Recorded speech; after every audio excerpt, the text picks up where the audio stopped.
Hey everyone, this time on Tim Talks Audio, we have a gear review. We're going back to our friends at KRK, checking out the Create8s. Hi, if it's your first time here, my name is Tim. I'm a recording and mix engineer. I just want to make things a bit easier for you.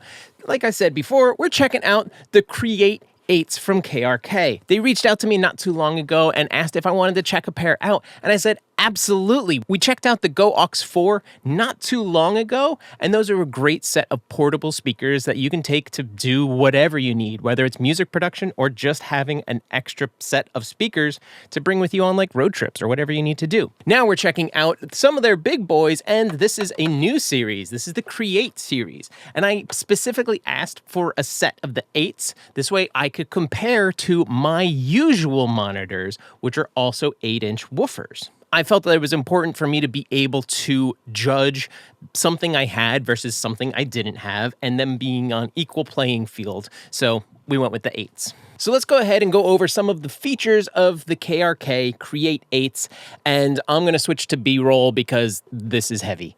You can see the KRK Create8 has this lovely 8-inch yellow signature woofer on bottom with their 1-inch driver up on top. The entire enclosure is encased and wrapped. It's very nicely put together. Plastic on front, hardwood and box all the way around. And as we said, this is a rear ported, so it's not fully enclosed, but it is ported, rear ported with all of your connections on back. Now let's take a look at the back panel of the Create8s, and you can see starting at the top here you have your high frequency level adjust. I had mine set to flat because I just wanted to hear exactly what it was doing.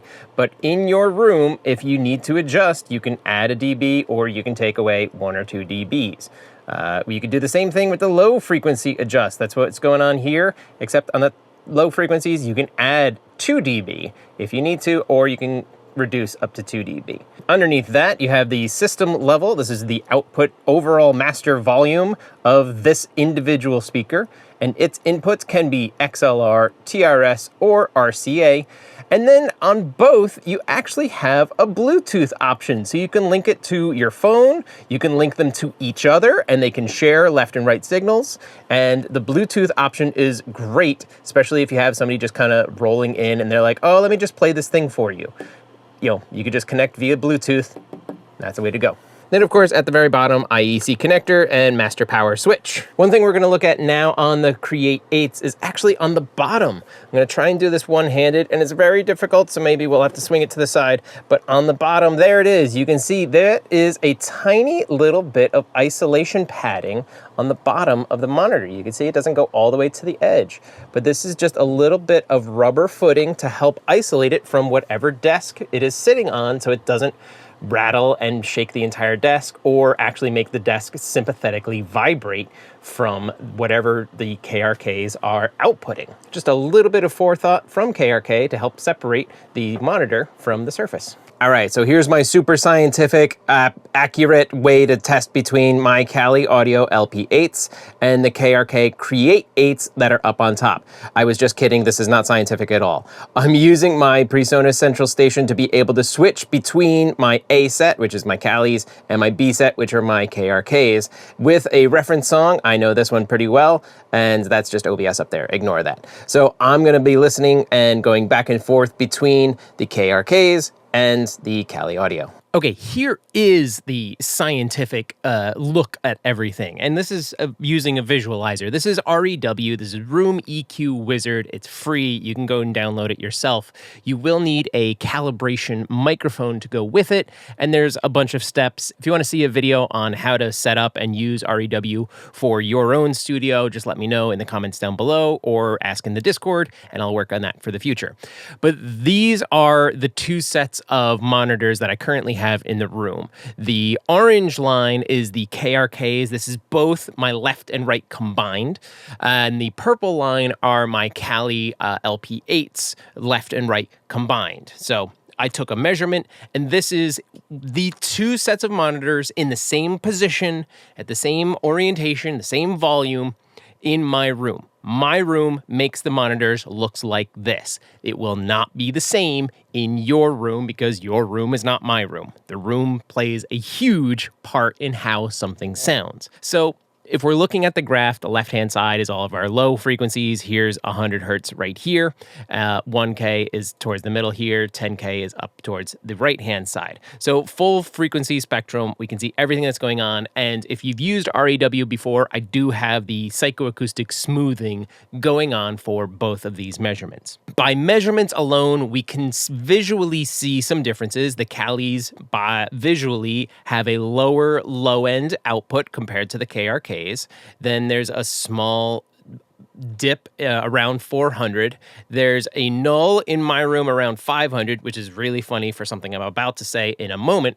The KRKs have a little less upper mids. You can see the Calis have a bit more in the 1.5-ish. What is this? 1.3 all the way up till they cross over again to 3.7.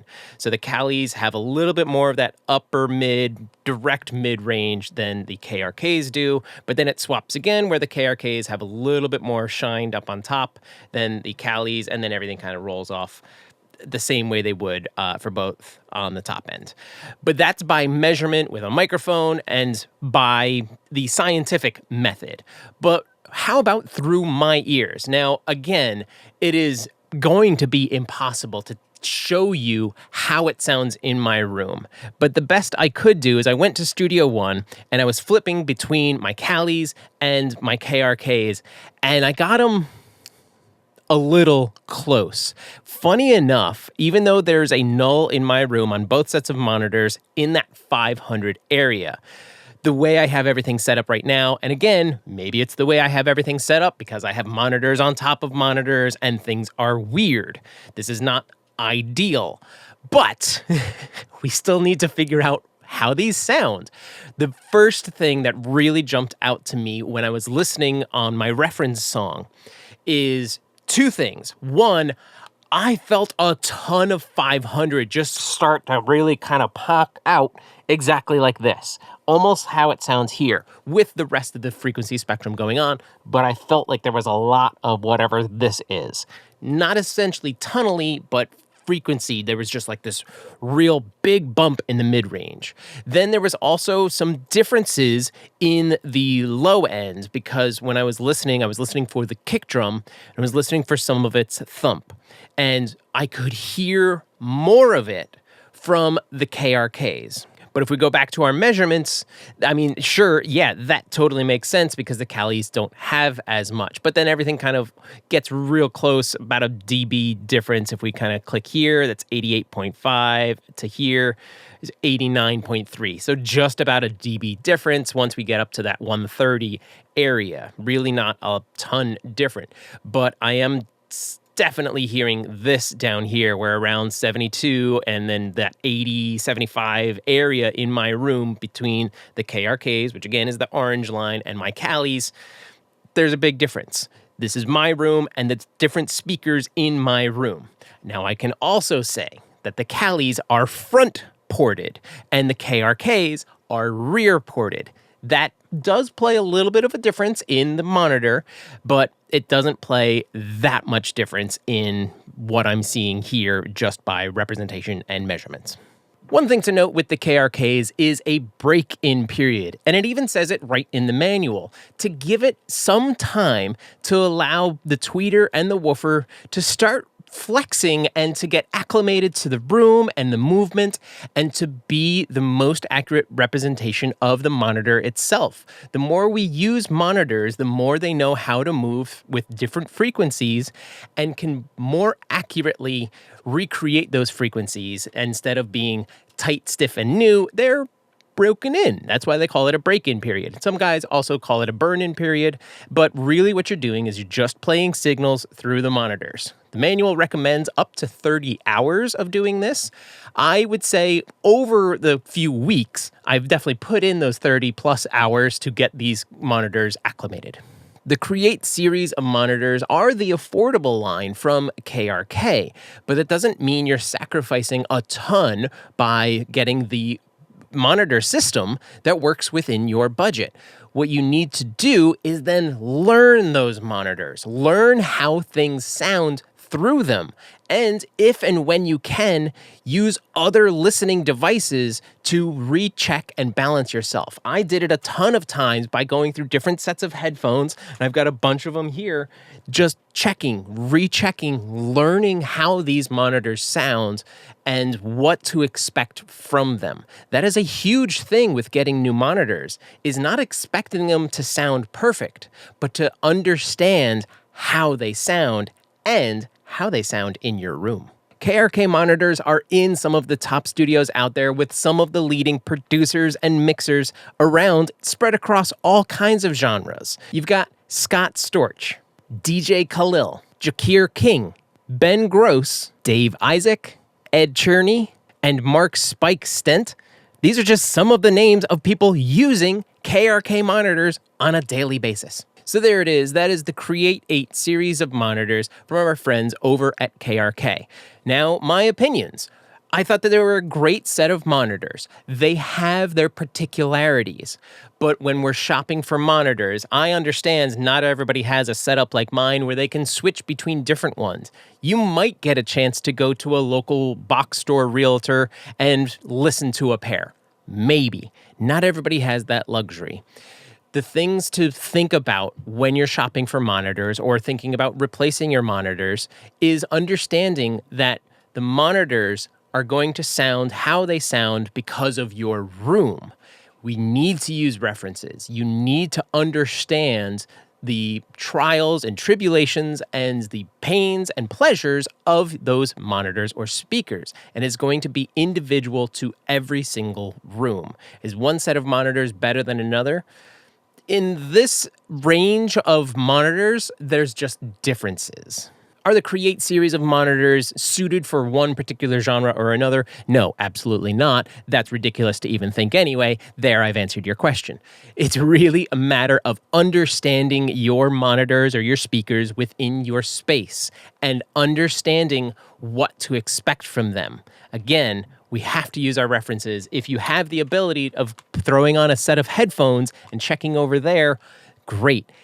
Even further, if you have room correction software, something like SonarWorks Reference, which then scans the room and goes through a whole process of, hey, this needs to come down here and there. That's a completely separate video. If you want it, let me know. If you have something like that, you can certainly use it with the monitors to help eliminate what the room is doing. It doesn't fully eliminate it, it just helps it out a little bit. But there's guys out there that have zero correction going on. They just learn their monitors, they learn their reference material, they learn how things are supposed to sound through the speakers they have. And that helps them translate from in your room to every room. So that's it for this one. Thank you for watching. If you're interested, use the link down below to pick up your own set of the KRK Create8s or any size that would work within your room. Once again, I want to thank our friends over at KRK for sending these over for a review, and happy mixing to you guys and happy monitoring. Take care.